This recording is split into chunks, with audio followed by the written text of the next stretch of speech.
kanya.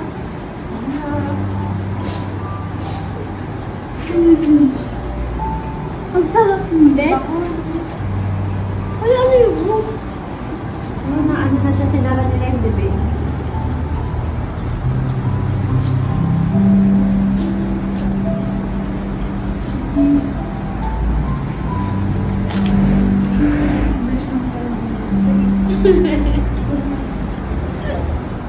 Magawa ni ano.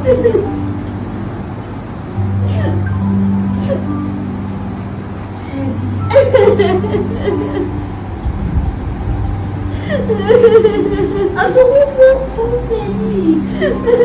Sumuhag, Sedi.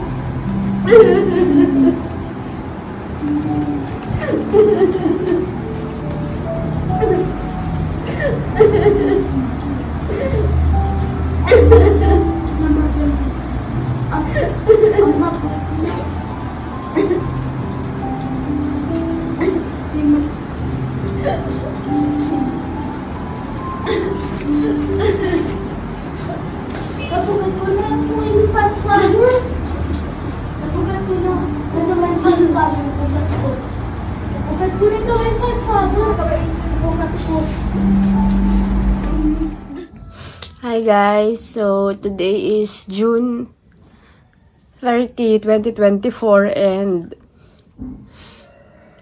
kaka-uwi lang namin galing Pet to Nature sa Marikina kasi hinatid namin si Sedi doon for viewing and cremation, although sa July 2 pa naman yung pag-process sa kanya, then July 4 namin siya makukuha. So, kahapon, nag-celebrate kami ng 10th birthday ni Sedi. And, okay naman, malakas siya, ganyan, 10 years old na po siya si Sedi, Chihuahua. And, okay naman, malakas siya, hindi ko naka-vlog kasi I'm so busy, sobrang busy ko. Ayun, sobrang pagod ko lagi, sobrang puyat nito mga nakaraan. So, mabilisan lang yung birthday, hindi ko na rin na-vlog. And kagabi, nakatulog naman siya. Pag akyat ko, mga 12:30 kami natulog. Okay pa siya, maliksi pa siya. Dito siya sa kama namin natutulog sa baba. Or may bed siya dito sa tabi ng kama, sa side ko. Pag dating ng mga madaling araw, mga 2 o'clock ba yun, nagising ako na, iba yung tulog niya kasi meron po siyang collapse trachea eh. Parang, ganun ang ganun. Kaya dinayet namin siya kasi lagi siya kasing nagagalit sa, sa walis, lagi niyang inaano. So, parang siyang nagka-allergy or what. Tapos, nitong mga ilang buwan na, dahil siguro sobrang taba niya, tas lagi siyang busog, gumaganon siya. Pero nawala na yon, as in sobrang bihira na pag nalang sobra siyang na-excite, which is normal daw yun sa ganon. And dinayet namin siya. So, nakontrol na yon. Kagabi, nung nagising ako sa tunog niya, iba yung tunog niya. Basta parang iba, hindi ko maano, parang siyang inaatake na was something. Kala namin, connected doon, although medyo alam kong iba. So, inano namin siya ng butter. Which is yung butter kasi lagi yun na nawawala yung gano'n niya doon. So, nawala naman. Hanggang 4:30 na kami or 5 na kami nakatulog. Sabi ko, okay naman na siguro siya. Pagising namin kanina, maano na siya, matigas na siya. Hindi sobrang tigas, but alam ko na patay na siya. So, yun na nangyari. Kaya, ang ginawa ko, habang nagwawala ako kakaiyak, pasensya na maguling kwento ko kasi talagang ang bilis ng pangyayari. Sa mga... So, ayun, nag-contact ako sa Pet to Nature. Kasi naiisip ko na rin naman yun dahil since 10 years old na si Sedi, sabi nga nila, ang dog daw pag nag 10 years old. Bonus na yung mga susunod na taon. Although, akala ko, tatagal pa siya ng 12 to 15 years old, ganyan.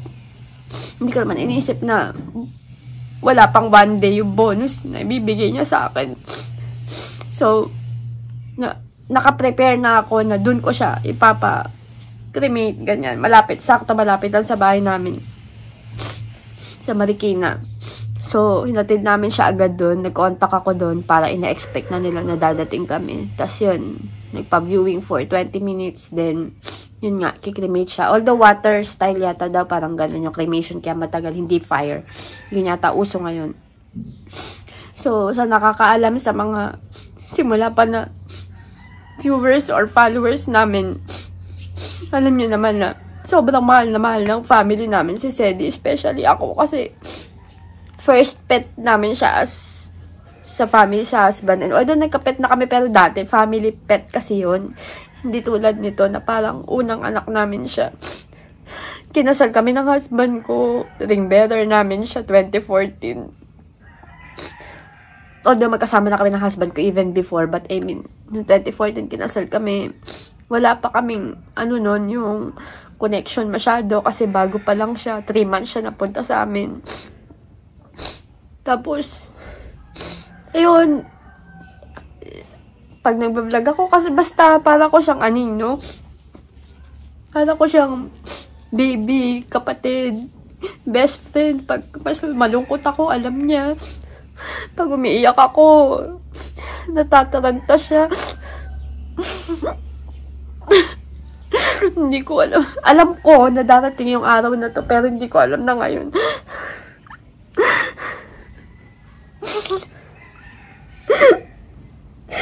Tinatry ko na mag-video, pero hindi ko alam kung ma-upload ko agad or what.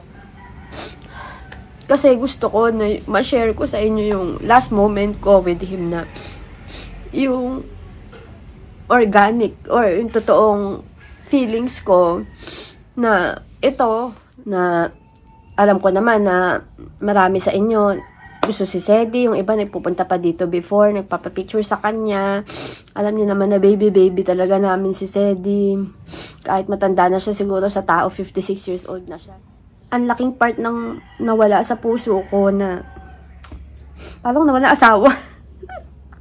Kasi simula pagising, baby, later na baby.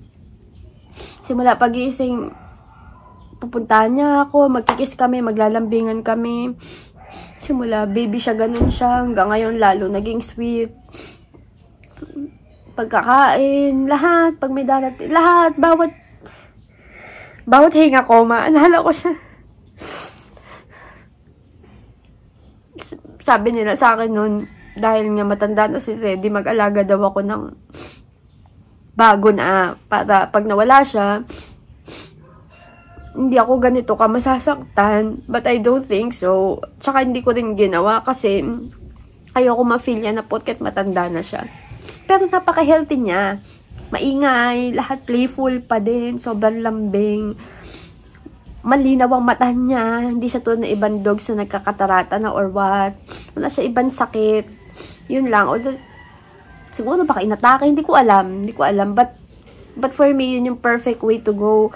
Kasi nandito siya sa tabi namin, nandito siya sa bahay. Ayoko siya mamatay sa ospital kasi mag-isa siya doon, may stress siya. Yun nga lang, magpag-room siya, may stress siya. Pinag-room pa namin siya ng isang araw. That's the perfect way to go for me kasi alam niya nandito kami.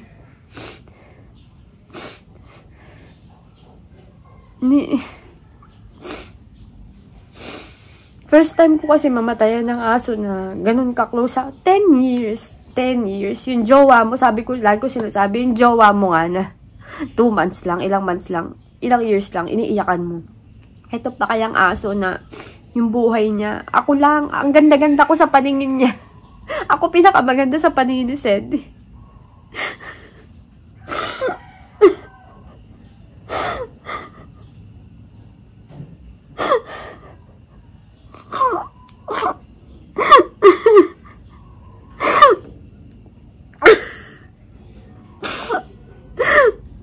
Parang babaliw ata ako. Anyway.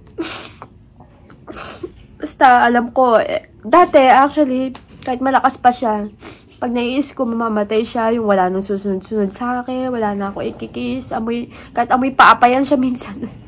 Yun yung gusto-gusto kong amoy sa kanya. Pag pinapag-room namin siya, sinasabihan ko yung mag-room, wag niyo pong papabanguan. Kasi ayoko mag-amoy, pabangon siya ng aso. Gusto ko yung natural smell niya, yung maamoy ko. Wala pa kaming tulog. Ewan ko, basta parang may ibang feeling din talaga ako. Hindi ko alam. But I know, lumaban siya. Alam ko, mahal na mahal. Namatay siya, mahal na mahal namin yung isa't isa. At hindi ko siya papalitan. Hindi ko alam. Ayoko magsatan tapos, but sabi nga ng husband ko dati, yung husband ko isa sa nagsabi na mag-alaga na kami. Or pagka daw namatay si Cedi, mag-alaga ako agad. Pero siya sabi niya, umiyak din siya, sabi niya, hindi na muna tayo mag-aaso kasi ang sakit, masakit talaga. Sa buhay ko kasi, lola ko pa lang ang namatay na yung, konti na kaming casting sa buhay, sa pamilya. Wala akong mga pinsan, mga ganyan. Isa lang kapatid ko, wala na akong daddy, wala akong kinalakihan lolo. Lola ko lang namatay pa na close sa akin. Pero yung family talaga, si Cedil talaga, kaya yung sakit, sobrang sakit. Sobrang sakit. Para ako namatay ng anak, asawa, lahat. Pag dalawa lang kami dito sa bahay, hindi ko ramdam na mag-isa ako kasi nakatabi siya sa akin. Pag may langaw, sa akin siya umaakyat. Basta, hindi makalapit minsan sa akin yung asawa ko kasi binabantayan niya ako. Yung sobrang possessive niya sa akin, overprotective niya sa akin. Magdidilig lang ako ng halaman. Sa pinto lang ako. Pag tumayo ako sa pinto, tatayo din siya doon, susundan niya ako. Yung mga mamimiss ko sa kanya. Yung pagdidilaan niya ako, pero pag siya didilaan ko, ayaw niya. Anyway, yun lang naman. Ayoko na patagalin yung mga sinasabi ko kasi ang sakit na nandito ko, kakaiyak. Ang sakit na ng panga ko, kakaiyak. Sobra. Sa July 4, makukuha na namin siya. I-deliver yata or what. No, makapaniwala talaga. Alam mo yung pin-prepare mo yung sarili mo sa tagal. Tinitingnan mo, pin-prepare mo, pero iba talaga pag ando na. Iba yung feeling pag ando na yung moment, iba. So, yun lang guys, sa mga nagmahal kay Cedi, sa amin ni Cedi, thank you so much.